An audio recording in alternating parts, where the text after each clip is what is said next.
we are going on a journey deep underground at the U.S.-Mexico border into the tangle of tunnels used to traffic not only drugs, but also high-level drug kingpins themselves. Nearly 200 of these tunnels have been discovered, and ABC's Matt Gutman takes us now for an up-close look. In that beige garage is a multi-million-dollar hole in the ground, and we're about to stuff ourselves into it. My God, is it dark and claustrophobic in here, and this is terrifying.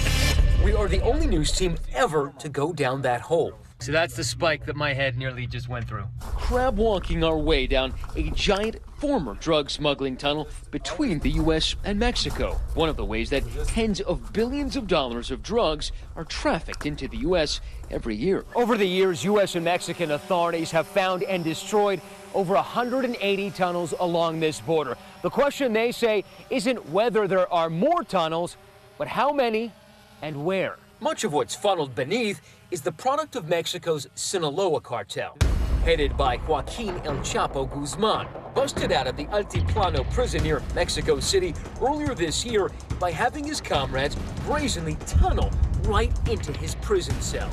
A tunnel even fitted out with a motorcycle on a rail.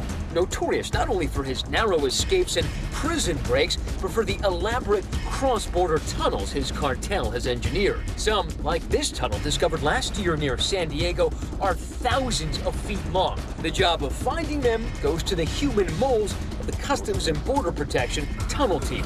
You guys took the training, right? Yeah. Tasked with the sometimes deadly job of sniffing out the tunnels, honeycombing the 2,000-mile-long border with Mexico. What's crazy is that there's a tunnel right here, and then there's a tunnel 20 feet behind. I mean, so there are 3 tunnels within a space of a year in 15 feet. Correct. Out of the 180-some tunnels found so far along the U.S.-Mexico border, 107 were discovered right here in the city of Nogales. Dozens of them within a football field of where we're standing. Their concealing methods are just creative. It's creativity. It's that simple. Those engineers also use the massive and fetid drainage system between the two sides of the border. So right here is the tunneling attempt. So what they did is they chipped this wall out and they crawled through here with the bundles, and they followed the wall around the bend through the double gates, and then they came out in a pipe just north of the north gate. Detecting them is nearly impossible. Like the one here in Naco, Arizona. It's in a retirement community carved neatly into the floor of a garage along this quiet street. Looking at this house, would you ever think that there's a highly sophisticated tunnel right through there? You could drive by it a million times and not have any clue. Topping off this ruse is this engineering gem, a trap door operated hydraulically from 1,000 feet away in Mexico. It's perfectly camouflaged with the garage floor. But before we duck in, the one ground rule. The rule is not to touch anything because it's caved in behind you and there's no way back out. Once inside, the air is in short supply, so they have to pump it in. And what little air there is feels syrupy. And the cockroaches are pretty big. Well, the cockroaches too. But it only has to be comfortable enough to do one thing: smuggle drugs fast. And those sacks, I mean, that's got to weigh up 50 to 100 pounds, each one of those things. They have to haul them all the way back through this. Correct. They drag them all the way back. Dirt goes out and drugs go in. If you do a 4,000-pound load of marijuana and you sell it, does that pay for the tunnel? I'm sure that pays for the tunnel easily. Nearly all of them are dug by hand, by day laborers working with simple tools for almost no money. No one knows how many tunnel diggers have died down here, but when diggers survive, they often thank the tunnel gods. Wow, that's interesting. Yeah, a lot of the tunnels, they make little shrines in the tunnels. They vary. Sometimes they're just stuck in the caliche in the mud.